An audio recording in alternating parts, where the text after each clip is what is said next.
Okay, yeah, we know you pride yourself on being able to play as many minutes as needed, 365. Does it help, though, to have, not to have to play over 30 because you're up by 20? Is that stuff that you can sort of build up and save for later in the season, or is it irrelevant? No, man. I'm 36 years old, 18 years in the league. Ain't no save for something for later on in the season. My body is ready to play whatever I need to play throughout the course of the game. I go hard while I'm out there, and then I start my treatment after the game. So I wish I could bank time. I wish I was Justin Timberlake in that movie where I could bank some time, but I cannot do that at this point. Okay, on to Kyle Goon, please. LeBron, at halftime, I think the Pelicans were shooting 61%, and you guys were shooting 40%. You were down by a point. You guys were winning turnovers, free throws. What do you think you demonstrate when you are able to hang in games and then eventually win games by competing in ways that aren't just shooting? Well, like I tell you all the time, every game has its own challenges, and every game is different, so you got to be able to adjust. They came out and they shot the ball extremely well to start the game. B.I. was 8 for 9 at halftime, and Zion was getting into the paint. They did a great job of playing some really good basketball in that first half. So we just came in the second half with a little bit more, tried to slow them down a little bit more, give them some different reads. But we stayed in the game in that first half, like you said. We was able to get to the free throw line. We was able to turn them over and get some fast break points, so that definitely helped. Okay, Dan Wojcicki, please. Hey, LeBron, what's your favorite part about where this team is at 14 games? What do you like most, what you're seeing? That we continue to get better. I feel like we've gotten better every game. We continue to learn each other. And I told you guys that our film sessions, and our games are going to be like, practices as well, because we're close, a new group, for the most part. We got five guys that's been in the rotation this year that, was not in the rotation last year, and Dennis Dominguez, West, Mark Trez, and Taylor. So we continue to, the more minutes we get, the more games we get, the more, opportunity to get on the floor. And then the film session just helps our growth. Okay, Bill Oram. Hey, LeBron, could you talk us through the putback dunk after the Kuz miss? And then as a secondary question, you are 36. At some point, you're supposed to stop doing things like that. Is there anything physically that you feel like you can't do that you could have done 10 years ago? Yeah, but I wouldn't tell you that. But I continue to put myself in the best condition I can be in. I train my body and I train my mind every single day. I come into the arenas or the facility, and I get in a lot of extra work.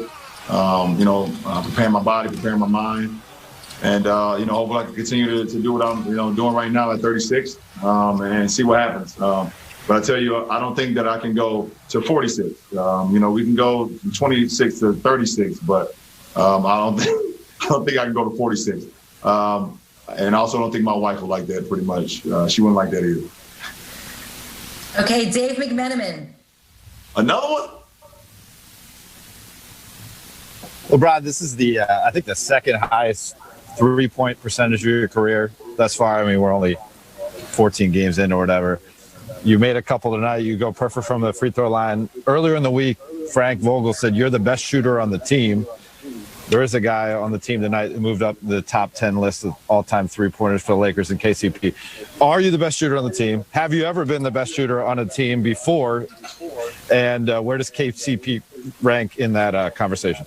We got a lot of great shooters on the team, man. KCP, great shooter. Wes Matthews, great shooter. Kuz can shoot the heck out of the ball. Dennis Dominguez can shoot the ball as well. AD can shoot the ball. So we got a lot of great knockdown shooters. Now, obviously, if someone say bet, I'm going to take obviously you guys know I'm going to take myself. That's just the competitive nature in me and the work ethic that I put into my shot. But I feel real good with my shot right now, both from the free throw line and also from the three-point line. And, I want to continue that, just continue to give defenses, different styles of my play, playing pick and roll basketball, playing in the mid-range, playing in the post, getting out on the break where I've always been pretty good. So, continue to keep the defense off balance will help our team in the long run. Okay, last two quick questions. We have Brad Turner. What's up, Brian? What's up, B? Hey, look, when Dennis is playing defense like he did in that second quarter, what does that do for the team? And how disruptive was he out there?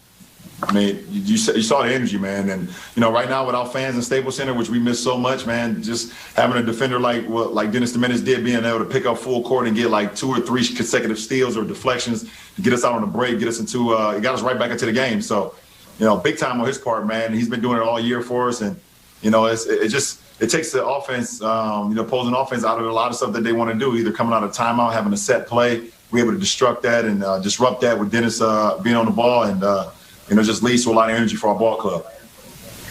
Okay, and last question, Melissa Rowland.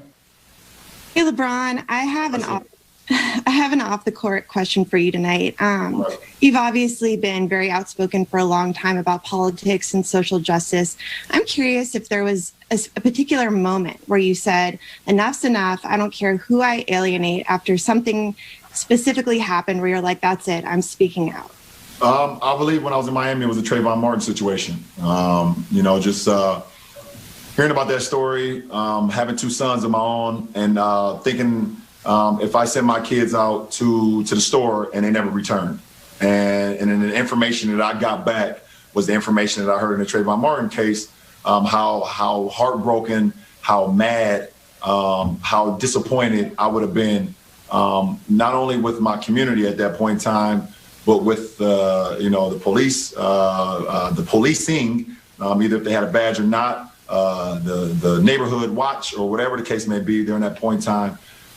That was the moment where I knew that it was much bigger than just basketball. And myself having a platform that I had, and us as the Miami Heat had at that point in time, we spoke on about that. You can go back and look at a picture of us having we took a picture with all